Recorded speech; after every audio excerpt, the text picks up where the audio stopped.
नमस्कार दोस्तों, मैं हूँ राज शर्मा और आप देख रहे हैं हाईवे नाइट। तो चले दोस्तों आज की कहानी की सफ़र पर।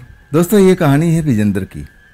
उत्तर प्रदेश के आगरा के पास के रहने वाले विजेंद्र और पास के एक बड़े शहर में नौकरी करते थे। फैक्ट्री में जितना पैसा कमाते थे, जितनी उनकी सैलरी थी, आधा पैसा अपने ऊपर खर्च करते थे। किस चीज़ पर?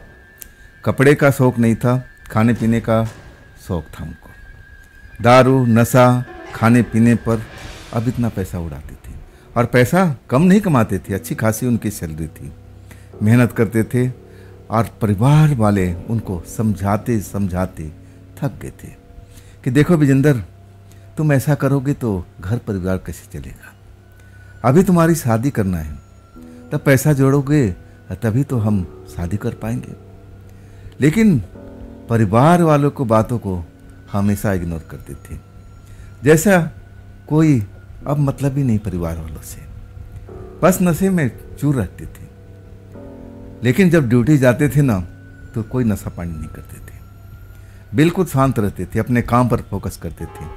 लेकिन जैसे ही फैक्ट्री से छुट्टी होती थी, सीधा ठेके पर, ठेके से पौवा खरीदना और फिर एक पौवा तो वहीं ख़त्म कर देना ठेके पर ही, और फिर बोतल लेकर के घर अपने कमरे पर पहुंचते और खाना भी खाते और दारू भी पीते। मतलब उनके दारू जो था ना, रग रग में बस चुका था। दारू के बगैर खाना तो छोड़ सकते थे, अपने परिवार को छोड़ सकते थे, लेकिन दारू को नहीं।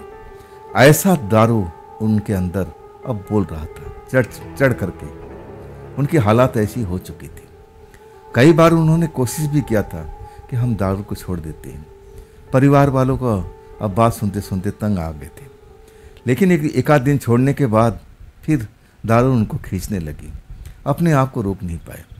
और तब लगा कि छोड़ो, जो चल रहा है वैसे चलने दो। नशे में चूर अब होते गए। एक रात अब अपने गांव की तरफ लौट रहे थे। नाइट का सफ़र था, अब वो कर रहे थे। बस में बैठे, अब उनको जब बस उतारी ना, तो रात का 11 बज चुका था। स्टैंड पर उतरते हैं, हमेशा की तरह उनके बैग में दारू भरी रहती थी। अपना कोटा लेके चलते थे। जहां उनका नशा हल्का होता था, फिर दूसरा पौवा मार लेते थे, फिर टुल हो जाते थे, अपने आप की दुनिया में खो जाते थे। लेकिन भटकते नहीं थे, अपनी मंजिल पर बिल्कुल जाते थे। जहां उनको जाना होता वो रास्ता को बिल्कुल, मतलब रास्ता भटकते नहीं थे। जितना भी पी खा लें, अब ऐसा उनके साथ में होता रहता था। जब वो स्टैंड पर उतरते हैं, रात का 11 बज चुका है। उनको लगा कि कोई ना कोई साधन मेरे गांव के लिए मिल जाएगा। लेकिन हैरानी होती है, रात का 11 बज चुका है और ये साल था 2015 का। अपना फ़ोन निकालते हैं और अपने परिवार वालों को अब मोबाइल से कनेक्ट करने की कोशिश करते हैं कि ताकि उनके गांव से कोई सवारी वारी लेके आ जाए।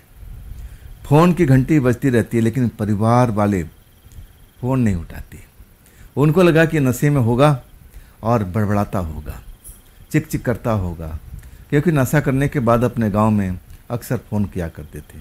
और उनको लगा कि विजेंद्र अब अपना वहीं होगा, काम पर होगा, अपना कमरे में लेटा होगा और दारू के नशे में हम लोग से अब बात करना चाह रहा। किसी ने फ़ोन नहीं उठाया कि नहीं, अब रात में नहीं, जो बात करेंगे सुबह में करेंगे, ये तो नींद को हराम कर देगा। सब विजेंद्र से पक चुके थे। जब कोई फ़ोन नहीं उठाता, तब विजेंद्र को लगा कि अब गुस्सा तो हो गए थे मन ही मन। अब वहाँ से उनका घर था 4 किलोमीटर की दूरी पर। नौजवान तो थे ही, एक बैग था उनके पास में और कोई सामान था नहीं, और अपना बैग कंधे पर लटकाए और फिर पैदल ही निकल पड़ते। दारू का नशा उनको हो चुका है, क्योंकि वहाँ उतरने के बाद एक पौवा उन्होंने खुद मारा था। और सबसे बड़ी गलती विजेंद्र ने अब उस रात को किया था। जिस जगह पर वो दारू पिए थे, वहाँ आत्माओं की बास थी।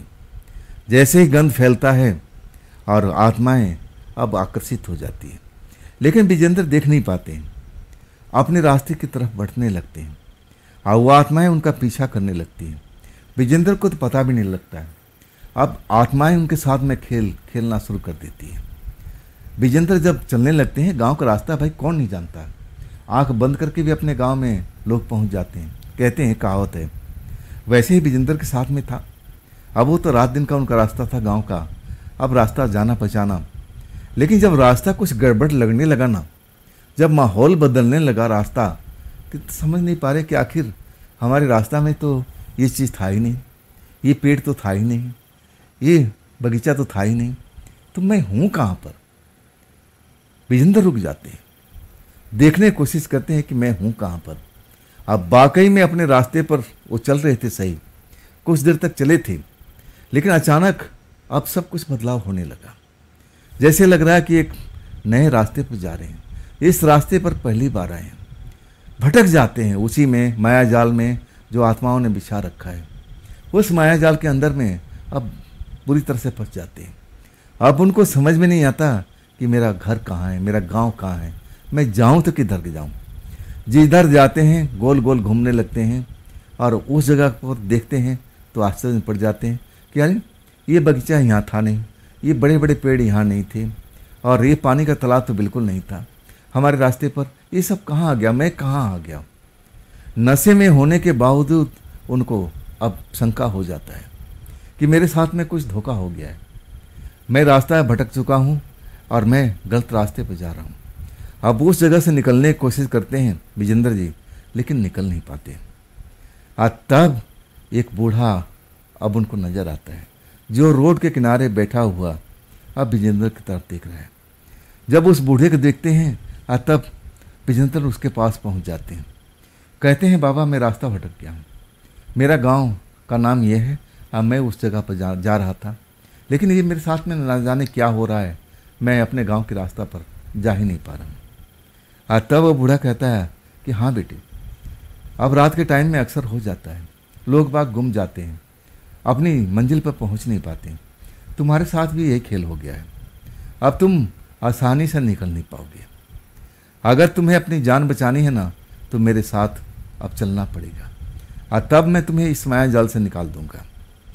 विजेंद्र नशे में थे, लेकिन समझ रहे थे कि कहीं मेरे साथ में पल पल धोखा हो रहा है।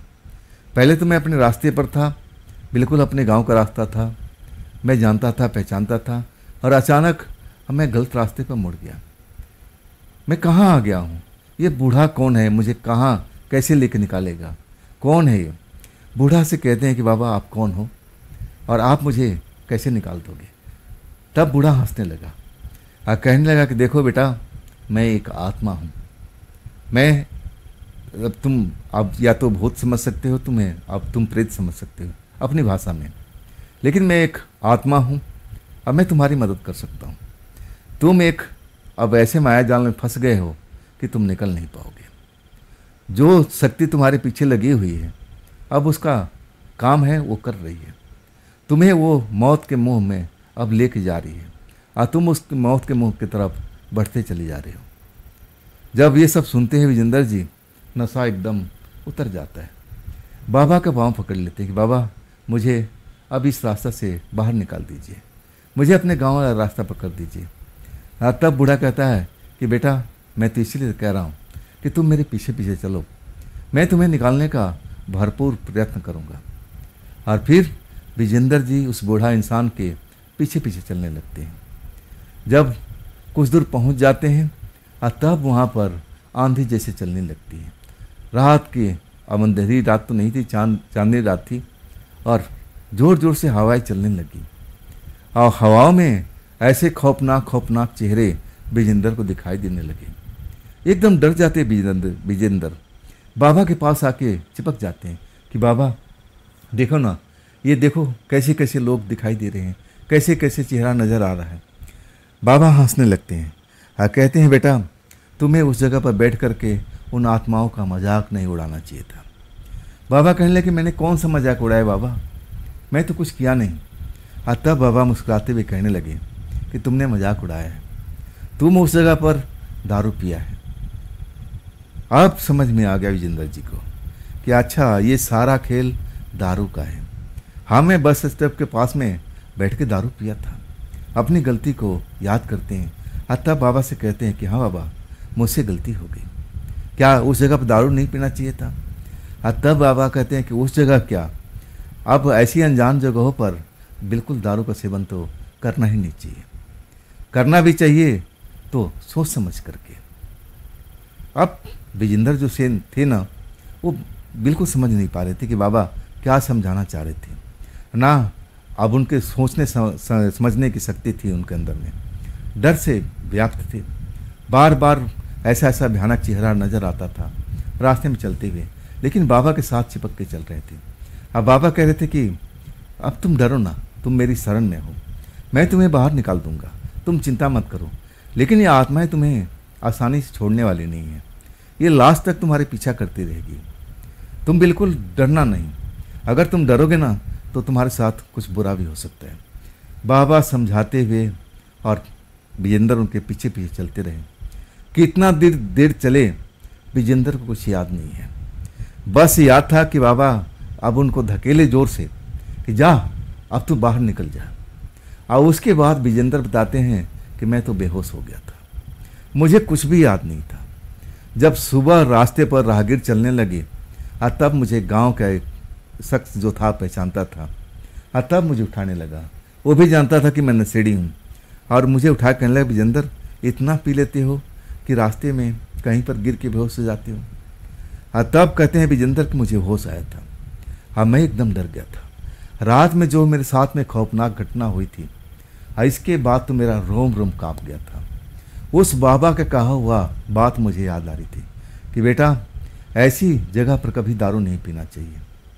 अब विजेंद्र समझ गए थे कि सारी जो जड़ है ना, ये दारू है। अगर ये दारू के नशे में अब फिर भी पड़े रहते हैं तो सबसे बड़ी गलती है। और इसके बाद एक दृढ़ प्रतिज्ञा अपने मन में करते हैं और फिर दारू से किनारा कर लेते हैं। आज वही विजेंद्र जी हैं जो दारू से बिल्कुल दूर रहते हैं। अब तो उनको दारू का गंध भी बर्दाश्त नहीं है। अब पहले वाला विजेंद्र जी थे कि बस फैक्ट्री के घंटी बजने के इंतज़ार करते थे कि कब घंटी बजेगी, कब घंटी बजेगी, कब मैं बाहर निकलूँगा, कब ठेके पे जाऊँगा। ऐसी उनकी हालत थी। रिश्तेदार से लेकर के घर वाले परेशान हो चुके थे। और आज वही विजेंद्र जी अब शादीशुदा हैं, शादी भी हो चुकी है, सुंदर सी दुल्हन है, और दारू से बिल्कुल किनारा कर चुके हैं। तो दोस्तों ये थी आज की कहानी विजेंद्र जी की भेजी हुई। ये कहानी आपको कैसी लगी कमेंट में ज़रूर बताइएगा। और दोस्तों अगर आपके पास भी ऐसी कुछ कहानियाँ हैं जो आप मुझे बताना चाहते हो तो आप मुझे इंस्टाग्राम, मेरे व्हाट्सएप नंबर, मेरे मेल आईडी पर आप भेज सकते हो। दोस्तों ये भी चैनल आप ही का है, तो इसको भी अपना प्यार दीजिए, लाइक कीजिए, सब्सक्राइब कीजिए, अपने दोस्तों को शेयर कीजिए। और फिर हम मिलते हैं ना कल की रात इसी चैनल पर, इसी टाइम पर। आप लोग अपना ख्याल रखिएगा। नमस्कार।